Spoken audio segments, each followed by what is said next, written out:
everybody, welcome back to the Consummate Athlete Podcast. It's another snowy day in Collingwood, Ontario, so you'd think I was recording this episode in January, but really, it's April. I'm Molly Hereford. I write about, talk about, and now practice all different types of outdoor and now indoor activities, from spin class to yoga in this week, and plenty of trail running and riding outside when it's possible, although right now it seems like it's never going to be possible again. Yeah, and I'm Peter Glassford. I'm a registered kinesiologist. I don't want to talk about the weather at the moment. He's having a mood today. Yeah. It's been a tough one, for sure. We had a brief respite where spring was almost here, and now we're back kind of under the snow. Wasn't as bad for me, I don't think, this weekend, because I'm still going through yoga teacher training. So actually, nice weather on weekends, I think, makes me crazier than when the weather sucks, because if it's nice out, I can see out the window and see people jogging by the studio and playing outside, and I get super jealous of that. So a little bit of rain on Saturdays and Sundays in Toronto is sort of ideal for me, to be totally honest. We did inversions this weekend. I'm getting much better at my handstands. Peter had to yell at me when we got home last night because I kept kicking up against the wall, maybe a little more enthusiastically than I should have at 10 p.m. Yeah, and otherwise, let's see, I'm going to go with me here. I taught 2 spin classes this week. It was very exciting, very nerve-wracking. Mm-hmm. But yeah, they went okay. I explained to the class while huffing and puffing up a fake hill that playing Born to Run would have gotten a really good reaction in New Jersey, but it turns out playing the boss in Ontario does not really get quite the same excitement that I was hoping for. No, you'd have to do like Tragically Hip or something. Yeah, I know. Yeah. I know for next time. Yeah, it was a pretty good week, I'd say. Pretty busy. So did you have any moments, you're talking inversions, so this is handstands or headstands or shoulder stands, just really going upside down. Is there practical takeaways? Yeah, absolutely.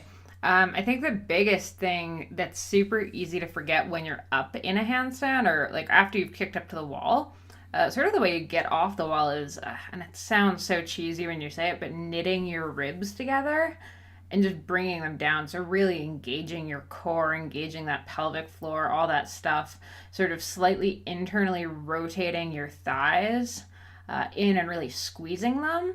I think people get really caught up in the balancing in a handstand. So you're like trying to do this corrective thing where you kind of sway a tiny bit one side or the other, or forward and back and stuff, and everything gets a little lax. But really, if you just tighten up, that's where the stability actually comes from in the pose. So that's what I learned. Mm-hmm. Yeah, it was good. Today's guest has nothing to do with handstands and everything to do with ultra trail running, though. Sarah Cotton is this awesome runner for Under Armour. She raced track in college and then just decided to do an ultra run on a whim, killed it, and now that's her profession. She's also a really good artist. We chat kind of all about all things trail running.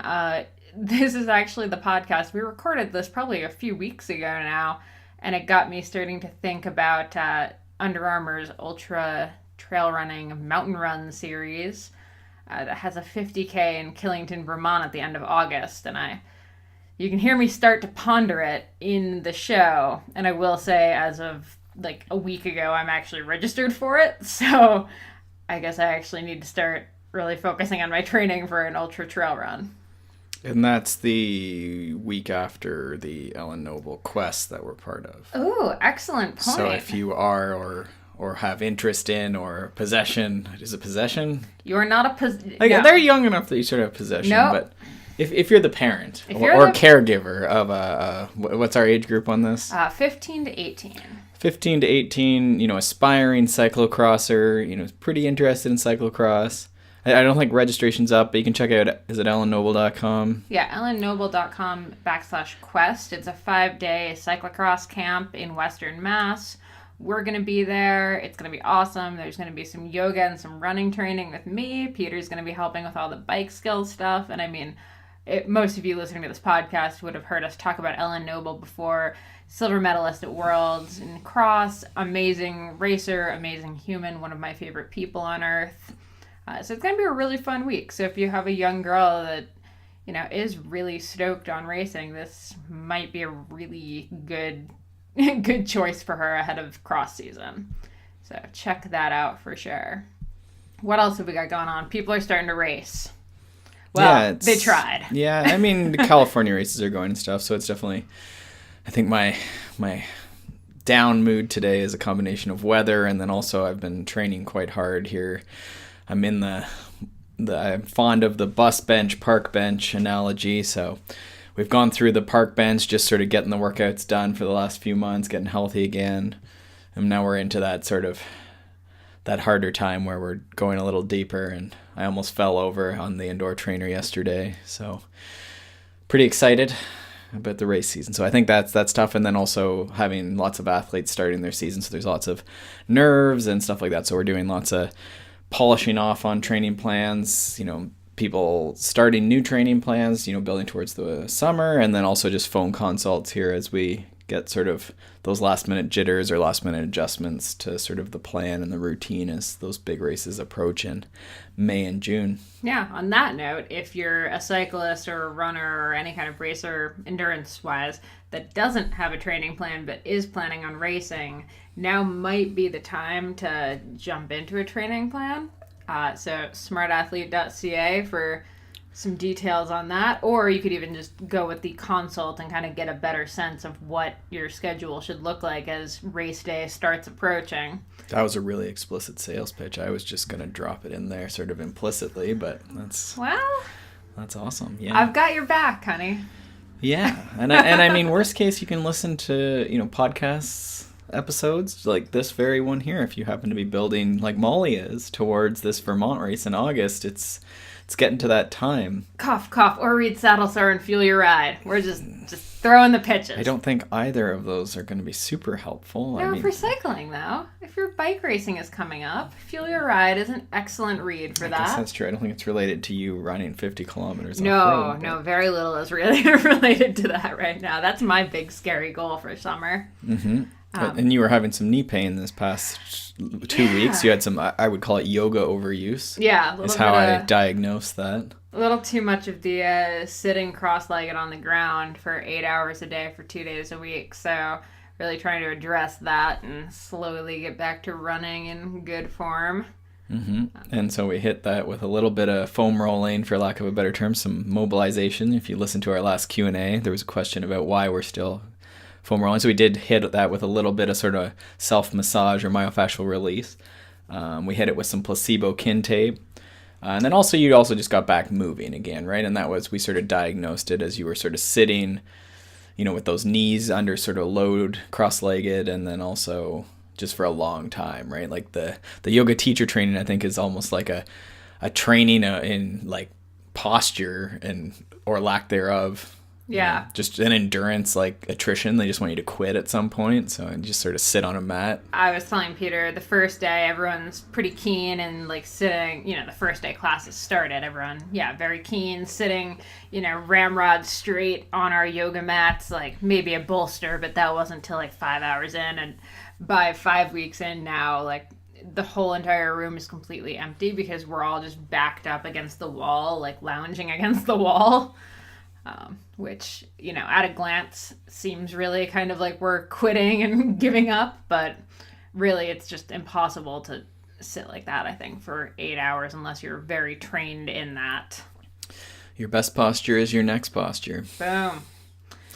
So we're talking ultra running today. Yeah. So people can extend out the length they're running, or if you're just curious about a slower paced running, you've never done any running, I guess you could be looking at ultra running. Any kind of trail stuff, I'd recommend trail listening running. To this because we talk a ton about how to get uphill and downhill without hurting yourself and kind of at your most efficient. It's funny, a lot of people don't think about off-road running, but it's a completely different sport. It's so good. Yeah, I've never been fond of road running. I stomached it for Ironman last year, but if you haven't tried off-road running, it tends to be easier, at least in the overuse side of things for injuries. But also there's a lot more to look at and varied terrain. And if you've been into cycling, especially off-road cycling, it's going to be a little more appealing than just running down a flat paved road. Exactly. So let's dive in and see if you like ultra running. First thing we always ask everybody to do is just kind of give a little, 30-second elevator pitch bio of themselves. So, Sarah, who are you? Well, my name is Sarah Cotton. I am 23 years old, currently living in Flagstaff, Arizona.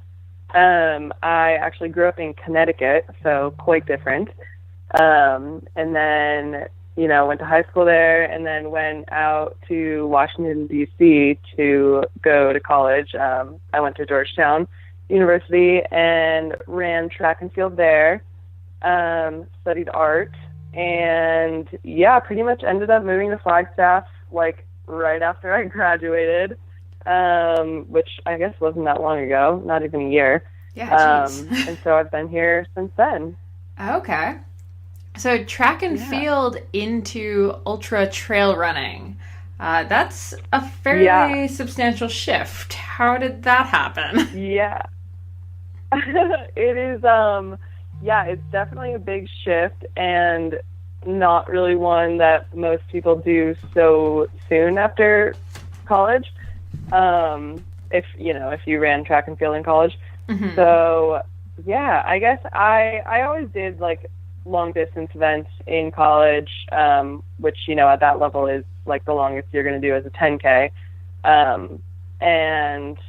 Our coach was always pretty into high mileage, which I really kind of thrived off of, and I always loved the long workouts and the long runs and stuff. Mm-hmm. So I kind of knew that was my bread and butter. Long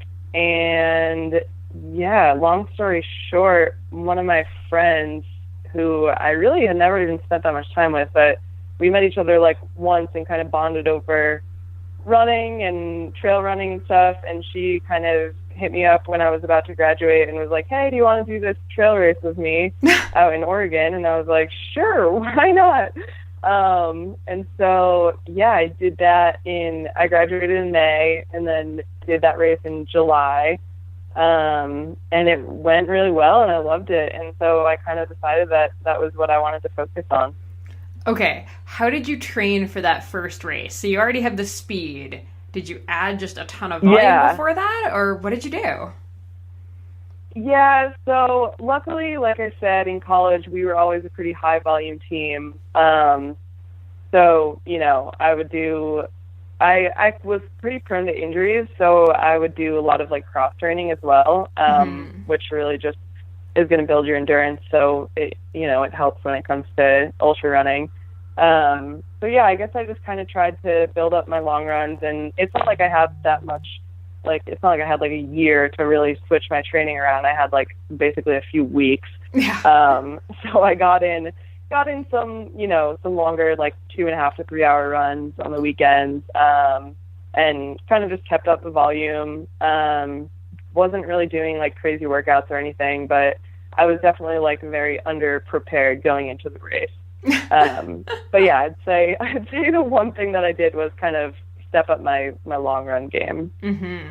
And what about just the switch to trails too? Yeah, that luckily the race wasn't super technical or anything like that. It was all on trail, but it wasn't I was climbing over boulders or anything that I wasn't used to. Mm-hmm. And I mean, we actually surprisingly had a pretty good trail system in DC that I would run on a lot, and I had spent some summers out in Flagstaff when I was in college, and the trail running out here is just unbelievable. So I kind of had little hints of doing more mountainous running and stuff, and it kind of came naturally. I'd grown up running on trails a lot, so but it's definitely in a racing mindset is very different than throwing on spikes and racing on a track. Yeah, absolutely.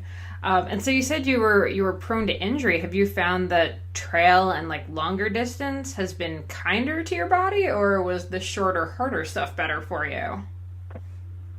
No, I really have found that the longer and like less intensity kind of running has been a lot better for me. I think naturally I just don't really have those like fast twitch muscles that you need when you're racing on a track. And so that was always kind of a struggle for me to like get that back when I needed it. And so I think the longer, can still run quickly, but generally slower stuff has just been, it feels more natural for me. And of course, running on softer surfaces all the time is like incredibly helpful. So yeah, it's definitely been kinder to my body. Yeah, I can definitely see that. I can feel even just now like our trails are finally melted enough that I can run on them again. And suddenly all of like the little like niggling like pains in my foot from running on the road and stuff are just gone after like a couple runs on the soft surface again. Totally. Yeah, it's amazing. And I mean, when you are running on trails, it kind of forces you to slow down a bit. And you're using like, more dynamic muscles and stuff. So I think it's been good. Yeah, absolutely. So you're also an artist in addition to being... Oh, actually, so I'm going to go back to this. So somehow, though, you did this first run in June, and now you're a professional with Under Armour. How did that happen? Yeah, I feel, I'm very lucky to be in this position right now. And I mean, I think I had pretty good success in college despite injuries and stuff. And, I was on one of the best collegiate programs in the country. And so I think that gave me a little bit more background than just having jumped into one race. But yeah, I mean, Under Armour, they're really trying to grow their trail program. And, I think they kind of recognize that I'm a capable runner who's also very, very intent on pursuing the trails and succeeding on the trails. And they're also awesome about like supporting people who are, more than just a runner. And so, I do a little bit of photography for them too, and videography stuff. So yeah, just kind of an all around sponsorship, I guess. That's awesome. And that actually leads very nicely into the how does the art and photo stuff play into your running, and does one inform the other? I know for me, I get a lot of my best story ideas and stuff when I'm out doing longer runs. Yeah, it's a cool mix for sure. And, the bulk of my work, my photo and video work is with runners.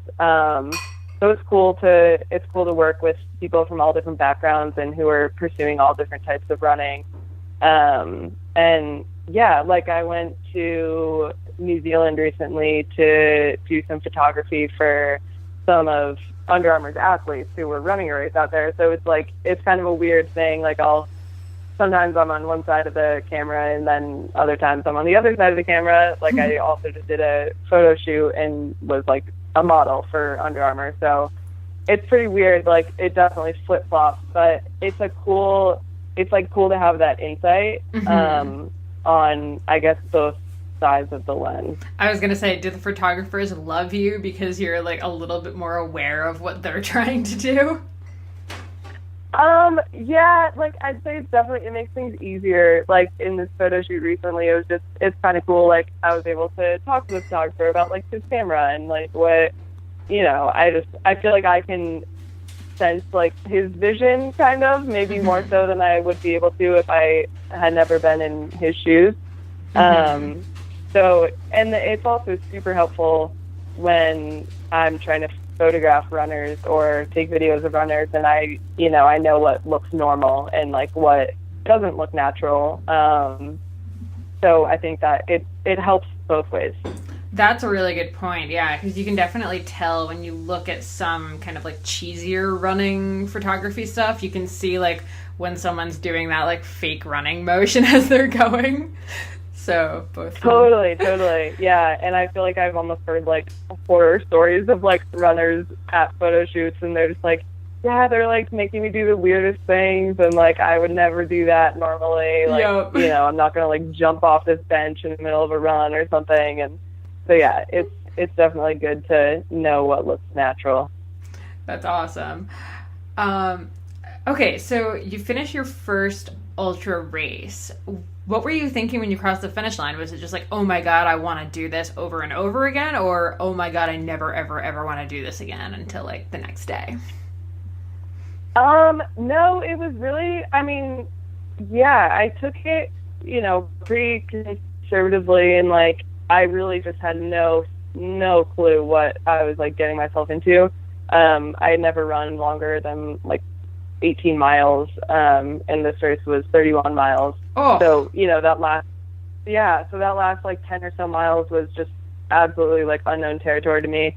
And I think, you know, it was really difficult, definitely different than, you know, racing cross country or racing on the track, but really rewarding also in its own way. And so, yeah, I guess crossing the finish line, like, it was exciting to know that I could compete at longer distances than I ever had, and just, you know, be out there racing for such a long amount of time compared to what I had been used to. And it was also just a super, super cool environment. Like, the runners are just like so supportive, and the race directors, and it's just a really cool kind of uplifting environment, which is, you know, not always what collegiate running is like. Yeah. So I think that was exciting for me too.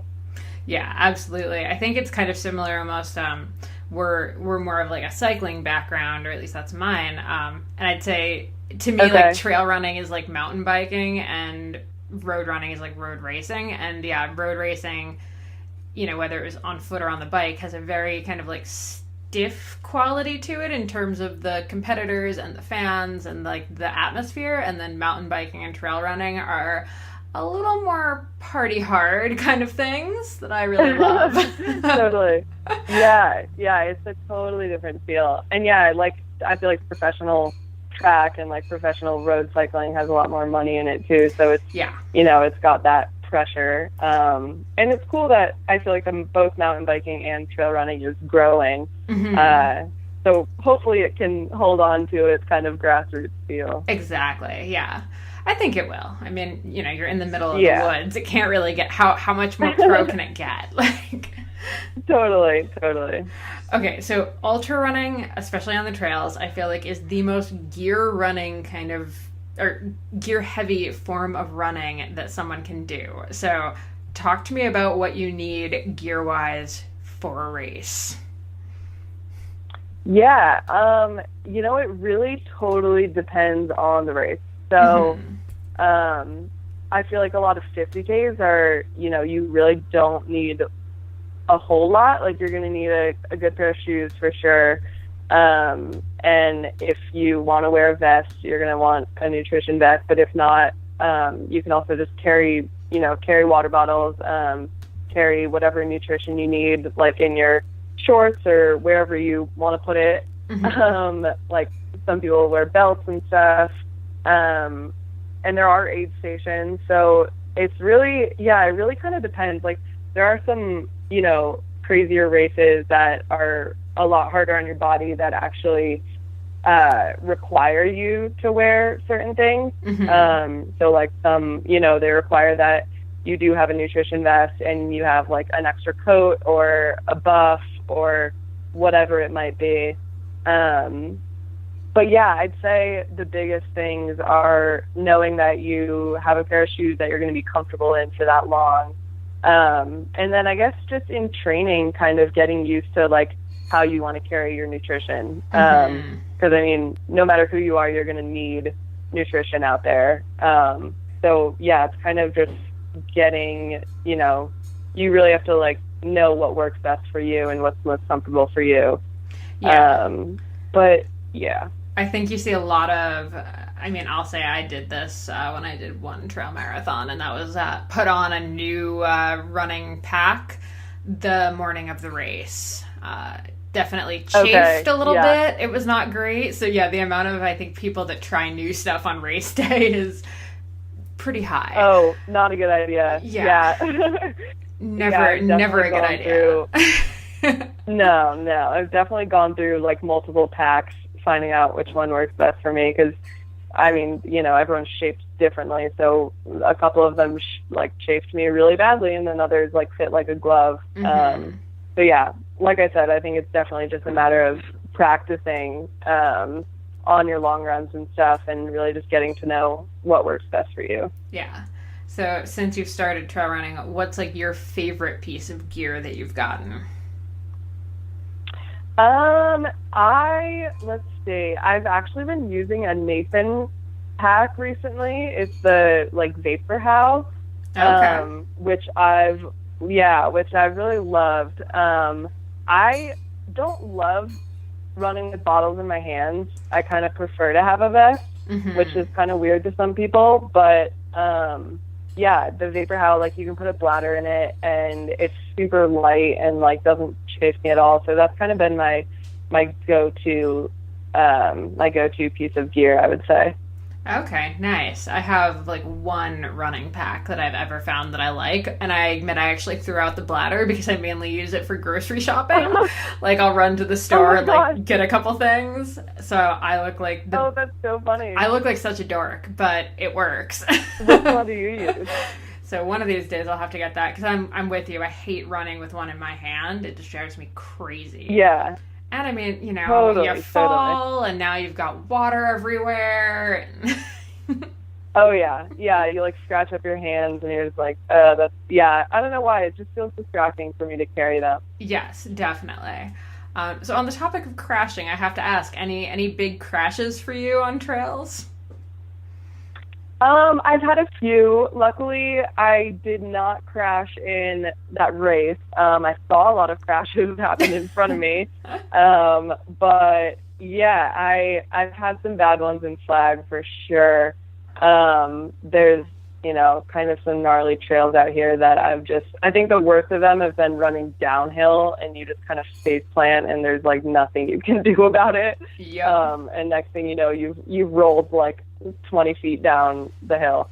So yeah, I've definitely had some nasty ones, but luckily never during a race, which, yeah, I'm sure I'll experience at some point, but it definitely kind of shakes you up. So I feel like it's something that is probably good to experience in training, because it's definitely likely that it's going to happen in races. Yeah, I generally go with my rule of, if I'm on the trail and I crash once, that's a normal trail run. If I've crashed twice, it's time to start heading home, no matter how long or short I've been out. To me, that's exactly. Warning signs. Yeah, you're okay, I'm probably too tired to be doing this. Yeah, exactly.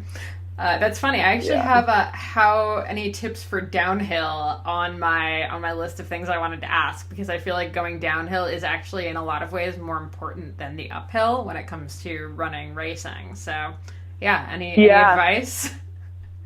Yeah, that's still something that I'm actually really trying to work on. I mean, it's you see some people run downhill, and it's just absolutely incredible. They just fly. And I even remember, in high school, I raced this cross-country race, and, was up in the front, and, all these girls passed me going downhill, and I was oh, my God, I need to work on this. So, yeah, it's definitely been, a long time coming that I need to practice it more, but I'd say, the biggest thing for me is really just you really just have to kind of, let go. I mean, I think the only reason to, run slow downhill is probably because you're afraid of falling or tripping or something. And so if you can kind of just let your inhibitions go and just kind of flow, then I think that's definitely the best piece of advice I can give. And, it's I've run with some people who are really good at downhill running. So I'm okay, I need to keep up, and, I'll try to just kind of let go and just, I don't know.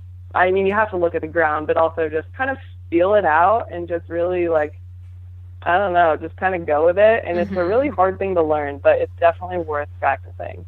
Yeah, every once in a while you can get into that like flow state kind of thing and it's just perfect. But yeah, as soon as you start thinking about like, oh my God, what if I crash? What if I hit this rock? Oh God, the rock. It's all over. Totally. Yeah. Yeah. Oh, for sure. Like, I mean, I've done some runs and just am basically walking downhill, and I'm like, what the hell am I doing? Yeah, like, what is wrong with me? I should definitely be able to run this. So yeah, it's definitely a matter of just kind of letting go. Yeah. Okay. And then on the flip side, what about going uphill? Because again, I mean, for trail running racing, it's so much of it is up, down, up, down, up, down. Yeah. Yeah. So luckily on the other side of things, I've always been pretty good at uphill running. And I think it's just a matter of like, oh man. So, I mean, when I started running like a lot more mountainous stuff up in Flagstaff, you know, we're up at like pretty much a minimum of 7,000 feet when you're doing like trail runs. Mm-hmm. So I think the biggest thing that I noticed was like just your heart rate elevating a ton. Mm-hmm.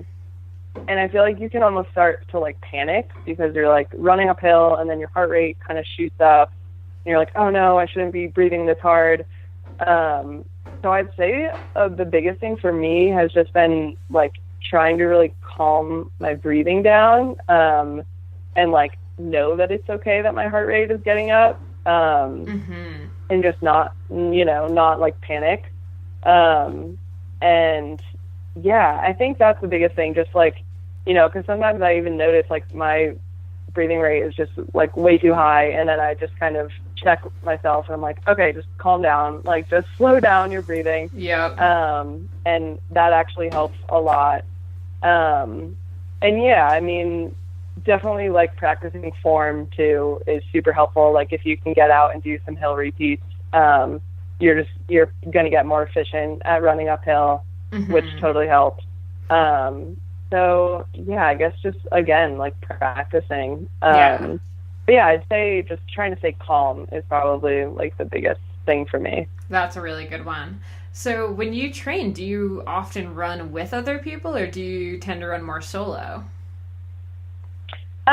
You know, I'm kind of more of a solo runner. Like I do really value my time just like out there by myself. Yep. Yeah, it's like really peaceful for me. Mm-hmm. And it's kind of funny because there are so many amazing runners in this little city that we live in. And I definitely do get out there with other people, and, you know, like people are going to the Grand Canyon a lot to run or down to Sedona. And we'll all try to like link up and run together. But yeah, I'd say like in Flag, yeah, I'm mostly kind of out there by myself. Yeah, I'm pretty much the same way. If I'm in a new place, sure, yeah, running with new people, that's awesome. But when I'm home, that's kind of my time personally. Like, yep. Yeah, I feel the same way. Yeah. So what does training look like? So you're probably in kind of a base season right now, I'd guess? Yeah. So what's a week look like? So a week right now is kind of, you know, it's been kind of hard with traveling because I've been all over the place, but ideally, I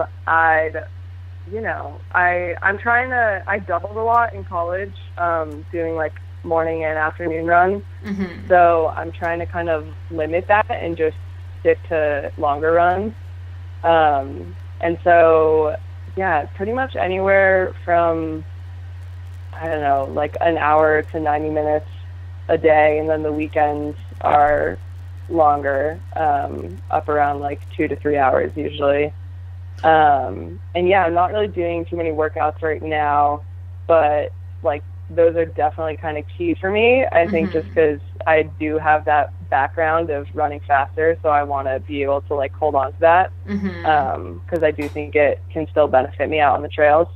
But yeah, nothing like I try not to be too crazy with like scheduling and stuff, just because, you know, I do work pretty much full time too, so mm-hmm. it's kind of, you know, I don't want to like be too crazy about it, and then if something gets in my way, like freak out. Yeah, totally. So yeah, kind of just going with the flow, but really just trying to, build up my volume, stay healthy, get in some workouts right now if I can, but I think things will get a little bit more regimented, like closer to the summer. Yeah.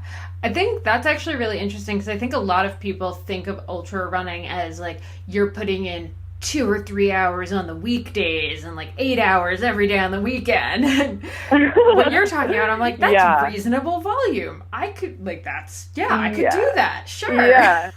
Yeah, definitely. And I definitely I spend a lot of time on the bike too. Okay. Just because I know, if I'm trying to run like upwards of 100 miles a week, I'm probably going to get hurt. Yeah.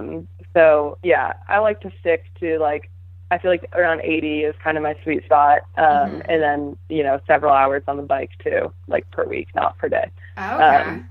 That's awesome. Do you ride outside, inside? What's your riding look like? Yeah, over the summer, I definitely ride outside a lot. There isn't a whole lot of cycling around here in terms of road availability and stuff. But we've got some good rides that I'll do. And then we, I live with my boyfriend and we have just a little trainer in our apartment. So I'll hop on that a lot in the winter. Yeah, the trainer makes it super convenient to, catch up on your Netflix shows and whatnot while you get in the quick workout. Totally. Your podcast binging, yeah. Exactly. And what about any strength training, yoga, anything like that? Yeah. So we've got a little group in town of, ultra and road and track runners who meet once a week and lift. That's and awesome. Then I love that. Yeah, it's fun. It's like a funny little group of people. But it's cool because, unless we've got something going on, pretty much everyone shows up every Wednesday. And then, I try to go to yoga actually a couple times a week. I think it's really good for your core strength, and it also, I think, has helped keep me healthy. So yeah, I'd say yoga and some lifting is definitely also key for me. Yeah, for sure. When you guys, okay, now I have to know what this group is doing. What do you guys lift? What are some of the major moves you do? Yeah, it's pretty cool. So we go to this place called Hypo 2 Sport, and they're kind of an all around I guess I don't even know what I would call it, but if athletes come to Flagstaff from other countries and stuff for training camps, Hypo 2 is kind of the place to go to get everything set up. They've got massage therapists and strength trainers and all sorts of good stuff. So yeah, we've got a strength trainer there who meets with us once a week, and it's pretty cool. You can tell it's pretty personal. So for the ultra runners, we're doing a lot of hip strength and glute strength, and more lower body stuff and stability. And then the road and track people are, doing that too, but maybe some more upper body stuff and heavier lifting, and more of that fast twitch kind of stuff. So yeah, it's a lot of core strength definitely, and a lot of glute strength, I would say. Yeah. Now with the core strength, have you found, compared to, I guess, even running on the track, on the trail, I feel like core really, really matters. Yeah, definitely. Yeah, I've gotten, a couple little flare-ups out here, since I've started running on the trails, and I think it is just a lack of being able to use my whole body when I'm running, because that's definitely kind of key on the trails. When you're you're just moving in such different ways than you're used to having raced on a track. And so, yeah, I think just being strong, everywhere is really important, because you never know, what part of your body you're going to have to use. Yeah. And you also, I feel don't really realize it when you're running, how much of your body you're actually using. Yeah, for sure. So, yeah. Yeah, and then I want to talk about fueling a little bit. So, I mean, it seems like you're working out a fair bit during like any normal day. So I want to know what like a normal day of eating looks like for you, but I also want to know what you're eating on those long runs. Yeah, so I've actually been vegan for several months now. Okay. So that's been pretty different for me, and I'm like trying to figure out, exactly how to like dial that in. But yeah, I mean, typically, I'll wake up and have like kind of a little snack before I work out, whether it's like a banana and peanut butter toast or something. And then usually like a bigger meal after a big workout or a longer run, which I'll typically try to do in the morning if I can. Mm-hmm. And yeah, I feel like there's lots of, a lot of fruits and vegetables. And obviously like I'm kind of constantly consuming carbs. But yeah, and then when I'm out on like longer runs, I'm a really big like gel person. Like I don't really like to bring like solid foods. Mm-hmm. I've been able to stomach gels pretty well, so I feel like they give you all the nutrition you need without like upsetting your stomach. Mm-hmm. So yeah, I'll bring, if I bring a vest or something, I'll fill it with water. I sweat a ton, so I definitely I need to like make sure that I have a lot of water with me. Mm-hmm. But other than that, just, a few gels. And yeah, that's kind of all that I've been able to, take in comfortably. Yeah. Okay, so this is super interesting because the last ultra runner I talked to, which was over a year ago now that I'm thinking about it, for this podcast was also vegan. Is there like an ultra running trend towards veganism? And then I know like there's Scott Jurek who is vegan. Brendan Brazier was another like pretty ultra athlete that is. Yeah. I'd say it's definitely more of an ultra runner thing than like a track thing. Mm-hmm. And, I can't say that for sure, but like just having been around a bunch of track athletes for most of my life and now being around more ultra runners, I've met a lot more runners who are either vegetarian or vegan. And, I think it really does kind of go back to that like grassroots thing of like, you just start to think more about the environment and you're thinking more about like, yeah, I guess just what you are taking in. And I think, when you're on the track and doing shorter distances, it's really might be more important to keep up like that muscle mass and you're wanting a lot of protein. And I think there's this idea that you need to be eating meat to like, keep that up. And yeah, I've kind of started to realize that it's just, I don't really need it. Mm-hmm. And I don't really want it at this point. So Mm-hmm. yeah, but I'd say it is probably a little bit of a trend. Yeah, I mean, I noticed that in, I guess, more like cyclocross, which was probably one of the most like grassroots cycling type things a decade ago. Because I was vegan back then, and it seemed like everyone around me was too, which I thought was so interesting for that sport. Yeah. Have you found any like challenges with going vegan, or has it been a pretty painless transition? It really has been pretty painless for me. Yeah, I've definitely just gotten way more into like learning about food and learning about like how to fuel. Mm-hmm. And yeah, it's been an interesting ride though. Like I think in college there's, you're surrounded by a lot of people who have a lot of kind of like disordered eating. Mm-hmm. And it's a really difficult thing to figure out what actually works best for you. Mm-hmm. And yeah, I mean, I was definitely affected in college just by being surrounded by people who seemed to care more about, staying really thin rather than actually fueling correctly. And it's a really hard thing to deal with when you're also trying to compete at a really high level. Yeah, absolutely. There's such a fine line, right? Oh my God, totally. And, I'd say when you're running faster races, it's almost more important to ride that line. Whereas I think when you're getting into longer stuff, like it's sometimes beneficial to maybe have a little extra weight. And so, yeah, it's like, yeah, it's a really hard thing to figure out. And I think, you know, I've benefited just from learning about nutrition rather than just being like, oh, well, if I'm skinny, I'll be fast. So, yes. yeah, it's hard. Yeah. I think that's so interesting, just the idea of, you know, you went vegan and now you're actually kind of forced to learn about what's going to work, because, you know, eating just like the, you know, vegan labeled everything. I remember realizing Oreos were vegan, and that made up like a major part of my food group for a while back in the day. But realizing you actually need to focus on nutrition if you're going to do that, I think it's a great, like, force you to like learn about nutrition kind of thing.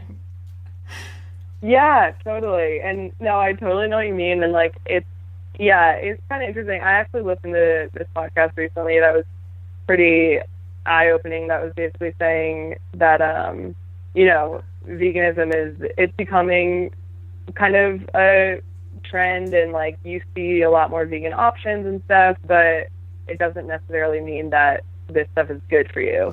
Oh my God. When I was vegan, I used to go to this vegan fast food place where they had vegan wings and vegan milkshakes, and go like double milkshake, double order of wings. Like, it was bad. Yeah, totally. They were actually but, like it's easy to. Oh, sorry. Go ahead.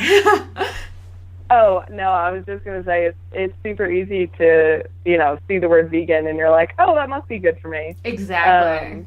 But yeah, I think it's kind of becoming like a dangerous thing, because yeah, there are so many more options now that like it's actually, you know, I think the whole reason that being vegan is more healthy is because it's just closer to earth and closer to like how food is naturally without being processed. But now there's so much processed vegan food out there that, you know, you really do have to figure out why what you're eating is actually good for you or not good for you. Yes, I love that. Okay. Yeah. What are your key races this season? What are your goals? Oh man. Okay. Let's see. I'm gonna bring up my schedule here because I've got a lot of them on my mind. Nice. So all right, I'm running. So the Chuck Nut 50K is the first one I'm doing, which is at the end of March, and that's just going to be kind of a get back in the mindset of racing type race. You know, my training hasn't been perfect by any means, so just kind of, you know, I guess whip myself back into shape with that one. Yep. And then I'm doing the Lake Sonoma 50 miler in April. So yeah, I think that'll be fun. It's going to be my first, like, you know, more competitive and longer ultra. So that'll be a good one. I know a couple people who are going to be there, so that'll be fun. And then let's see, closer to like, you know, midsummer. So Under Armour actually has put on this really awesome trail series. They started it last year, and this will be the second year they're doing it. So I'll be at all three of those. Oh, cool. There's one. Yeah. That's like the Mountain Run series, right? Yep. Yeah. So one of them actually is in Colorado, which will be nice. It's pretty close to me. And then there's one out in Killington, Vermont, which will also be cool because it's close to my hometown. And then there's one at Mount Bachelor in Oregon. So yeah, I'll be at all three of those. I'm not sure which ones exactly I'm going to race yet, but I'll probably race two of them and kind of go out just to support the third. But yeah, and then, you know, I think at the end of the year, I'll try to find like a pretty big goal race, whether it's the North Face out in San Francisco, or I'm also pretty into the JFK 50 miler because it's like close to where I ran in college. So yeah, we'll kind of see, you know, how the year goes, but those are kind of the things that are on my list. That's awesome. I'm really hoping I can actually make it to the Killington one or the one in Oregon. I'm not really sure what our schedule looks like yet, but I have my fingers crossed. Nice. I want to do one of them so bad. Totally. They're awesome spots, and, you know, a really, really cool company that's putting them on. So, yeah, they should be fun. And it's cool because they have, like, so many different distances. Like, I feel like you can race anything from, you know, like a vertical kilometer up to, like, 50K. So it's pretty cool. Yeah, for sure. Okay, last thing. What piece of advice would you give someone new? Like, what's, like, one thing you wish someone had told you before your first race? Oh, man. Let's see. You know, I really, like, I reached out to a lot of people and asked a lot of questions. So I feel like I got some pretty good, the biggest, most important piece I did get and did use was to make sure you're fueling correctly. So you know, I'm sure I'll figure this out over the years, what actually works best for me. But, you know, like most people were like, yeah, you should be fueling every 30 minutes, like from the start. So, you know, don't wait. Because, you know, I would go on like 2-hour runs in college and not have an ounce of nutrition, which to me now is just like stupid. So, yeah, like, I feel like I was going into it with the mindset of, like, oh, you don't need to be, like, consuming that many calories, but you really do, and it's really helpful to do it from the start. So, like, don't go into it being like, oh, yeah, I'll just not eat anything for 90 minutes and then start fueling, because at that point, it's going to be too late. So, yeah, fuel early and fuel often is what I would say. I love that advice. I think that's so important. And yeah, I was the exact same with like, oh yeah, like 2 hours, you're fine for 2 hours. And yeah, just like, oh, the worst time to cut calories is during your workout. Like, it makes no sense. Yeah. Like, you're literally burning them. Why are you trying to cut them?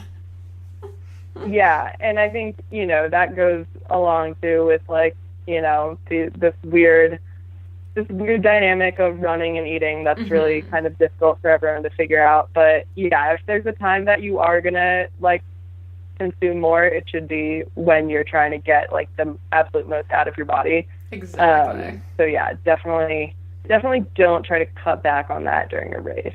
Yes. Oh my gosh, absolutely. Okay, last thing. Where can everyone find you on the interwebs? On the interwebs, well, let's see. I don't really use Twitter, but you can find me on Instagram at it's Sarah Cotton, so ITS and then my name, Sarah Cotton. And then my company website is called Rabbit Wolf Creative, so it's just rabbitwolfcreative.com. And yeah, those are probably the main two to look for me on. Perfect, and we'll put those both in the show notes. Awesome. Well, I'm so glad we got to have this chat. I'm so glad we got connected through Under Armour and Map My Run. It was awesome. Me too. Chatting. And yeah, hopefully we'll see you this summer in either Killington or at the Oregon one. That would be rad. Yeah, that would be awesome. Let me know if you're going to be at either of those for sure. Will do. Hey guys, before you go, we just wanted to have one quick word from our sponsor, Health IQ. Health IQ is a life insurance company that helps the consummate athlete, like you, save money on your life insurance. To find out more, you can check out healthiq.com/CAPOD. That's CAPOD for all the details and to take a free quiz. Thanks so much for listening to this episode of the Consummate Athlete Podcast. To check out all of the show notes for this show, go to consummateathlete.com, and to follow along with our various adventures on the social medias, you can check us out on Facebook at facebook.com/consummateathlete, or follow me, Molly Hereford, at Molly J. Hereford on Twitter and Instagram. And I'm at Peter Glassford on Twitter and Instagram. And if you could do us a huge favor and rate and review the podcast over on iTunes, that helps us bring on more guests, get more episodes out, and do more cool stuff. So we would be forever grateful. And if you're looking for coaching for endurance sport or just for health and wellness, you can check out smartathlete.ca. And for amazing outdoor content, you can check out theoutdooredit.com. Aw, honey. And that's theoutdooredit.com for Molly Hereford's writing and all things outdoors. All right. Thank you so much for listening, guys, and we'll see you next time.